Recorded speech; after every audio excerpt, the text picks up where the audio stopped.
রাত গভীর, চারিদিকে নিস্তব্ধতা। আপনি ঘুমিয়ে আছেন। হঠাৎই মনে হলো আপনি যেন কোথাও থেকে পড়ে যাচ্ছেন। আর ঠিক সেই মুহূর্তে আপনার শরীর কেঁপে উঠল। কেন হয় এমন? এটা কি শুধুই শরীরের প্রতিক্রিয়া, নাকি এর পিছনে লুকিয়ে আছে কোনো অদৃশ্য শক্তির স্পর্শ? অনেকেই বলেন এটা স্বাভাবিক, আবার কেউ বলেন ঘুমের সময় আত্মা অন্য স্তরে প্রবেশ করে। তাহলে সত্যিটা কি? আজকের এই ভিডিওতে আমরা জানব ঘুমের মধ্যে শরীর কেঁপে ওঠে কেন, বিজ্ঞান কি বলে, আর আধ্যাত্মিক শাস্ত্রই বা কি ইঙ্গিত দেয়। ভিডিওটি শেষ পর্যন্ত দেখুন, কারণ হয়তো আজ আপনি এমন কিছু জানবেন যা আপনার নিজের অভিজ্ঞতাকেই নতুনভাবে বুঝতে সাহায্য করবে। নমস্কার, আমি আকাশ। পুরাণ পর্ব ইউটিউব চ্যানেলে আরেকটি নতুন ভিডিওতে আপনাদেরকে আবারও স্বাগত। বন্ধুরা, চলে এসেছি আজকে একটা নতুন বিষয় নিয়ে আপনাদের সঙ্গে আলোচনা করতে। আজকে যে বিষয় নিয়ে আপনাদের সঙ্গে আলোচনা করব সেই বিষয়টি প্রায় 70% বা 70% মানুষের মধ্যে প্রায়শই ঘটে। রাতে ঘুমের সময় অনেকেরই ঘুমের মধ্যে মনে হয় শরীরে একটা ঝাঁকুনি অনুভব হয়, বা মনে হয় আমি পড়ে যাচ্ছি। কেন এমনটা হয় মানুষের শরীরে, আর এমনটা ঘুমের পরেই বা ঘুমের মধ্যেই কেন ঘটে, এই সমস্ত কিছু ব্যাখ্যা করব আজকের এই ভিডিওতে। কিছু বৈজ্ঞানিক ব্যাখ্যা ও কিছু শাস্ত্রীয় ব্যাখ্যা দিয়ে আলোচনা করব আজকের এই ভিডিওতে। চলুন তাহলে বেশি দেরি না করে আজকের এই ভিডিওটি শুরু করি। এই অভিজ্ঞতা পৃথিবীর প্রায় 70% মানুষ জীবনে অন্তত একবার অনুভব করেছে। কেউ বলে পড়ে যাওয়ার অনুভূতি, তো কেউ বলে হঠাৎ ঝাঁকুনি, আবার কেউ মনে করে কেউ যেন ডেকে তুলল। কিন্তু এর সত্যিটা কি? প্রথমে আমরা বিজ্ঞানের দরজায় একটু কড়া নাড়ি।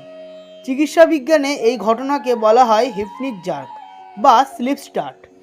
যখন আমরা জেগে থাকা থেকে ঘুমের প্রথম স্তরে প্রবেশ করি, তখন আমাদের মস্তিষ্ক ধীরে ধীরে শরীরকে বন্ধ করার মতো প্রস্তুতি নিতে থাকে। পেশি শিথিল হয়, হৃদস্পন্দনে ধীর হয়, মস্তিষ্কের তরঙ্গের গতি কমে আসে। কিন্তু কখনো কখনো এই পরিবর্তনের মুহূর্তে মস্তিষ্ক হঠাৎ বিভ্রান্ত হয়ে যায়। সে ভাবে শরীর কি পড়ে যাচ্ছে। তখন সে দ্রুত সিগন্যাল পাঠায় পেশিতে, আর শরীর কেঁপে ওঠে, যেন শরীরকে বাঁচাতে শেষ মুহূর্তে একটা সতর্ক সংকেত প্রদান করে। বিজ্ঞান বলে এটা সম্পূর্ণ স্বাভাবিক, বিশেষ করে যারা বেশি দুশ্চিন্তায় থাকে, মানসিক চাপ বেশি হয়, ঘুম কম হয়, তাদের মধ্যে এই ঘটনা বেশি ঘটে। কিন্তু এই গল্পটা এখানেই শেষ নয়। প্রাচীন ভারতীয় আধ্যাত্মিক শাস্ত্র ঘুমকে শুধু বিশ্রাম বলে মনে করেনি। উপনিষদে ঘুমের 3টি স্তরের কথা বলা হয়েছে: জাগ্রত ঘুম, স্বপ্ন ঘুম আর সুষুপ্তি ঘুম। বলা হয়েছে যখন মানুষ ঘুমায় তখন আত্মা শরীরের গভীরে প্রবেশ করে। সেই মুহূর্তে মন ধীরে ধীরে বাইরের জগৎ থেকে সরে যায়। এই পরিবর্তনের সন্ধিক্ষণেই অনেক সময় শরীরে কম্পন অনুভূত হয়। যোগশাস্ত্র বলে আমাদের শরীরে সূক্ষ্ম শক্তির প্রভাব আছে, যাকে বলা হয় প্রাণ।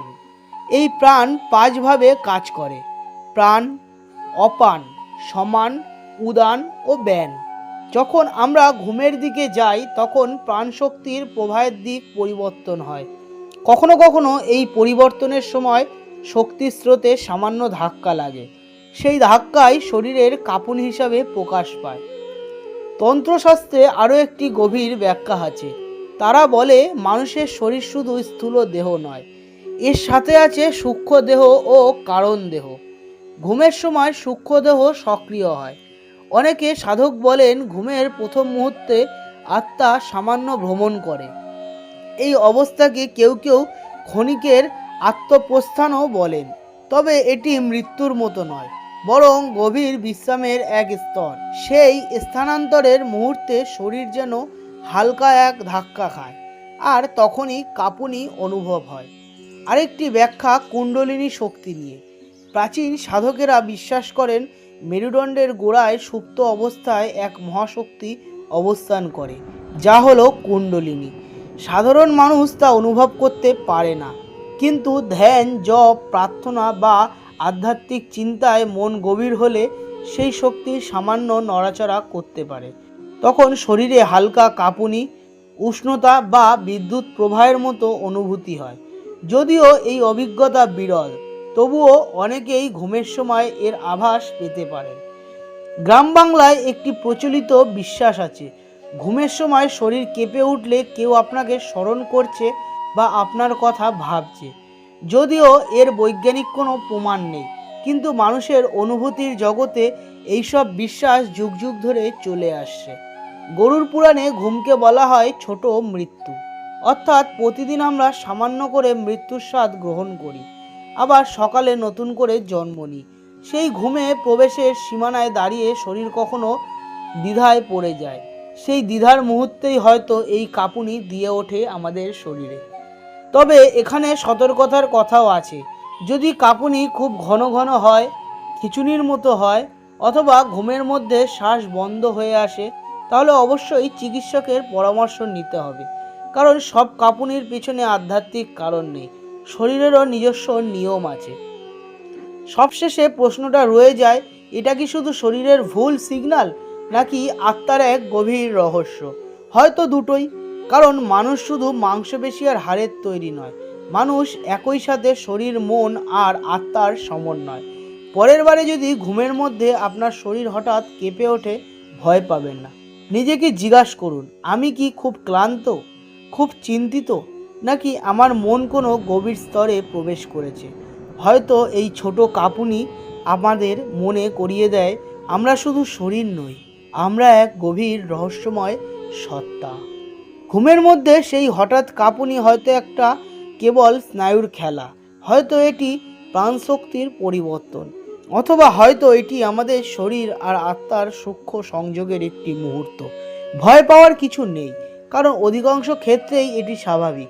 তবে নিজের শরীরের কথা শোনা এবং সচেতন থাকা খুবই জরুরি। আজকের ভিডিও যদি আপনাকে নতুনভাবে ভাবতে শেখায়, তাহলে একটি লাইক দিয়ে আমাদের পাশে থাকুন।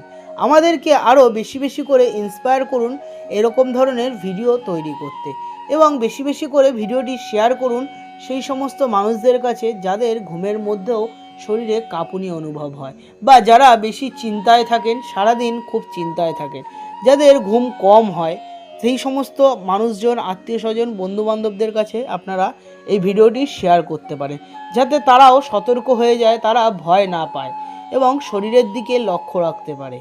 আর চ্যানেলে নতুন হয়ে থাকলে চ্যানেলটিতে সাবস্ক্রাইব করবেন, কারণ আমার এই চ্যানেলে এইরকমই আধ্যাত্মিক, পুরাণ, বিভিন্ন রহস্যময় কাহিনী, ভগবানের কথা, বিভিন্ন অজানা কাহিনী, অজানা কথা নিয়ে প্রতিনিয়ত ভিডিও ছাড়ি।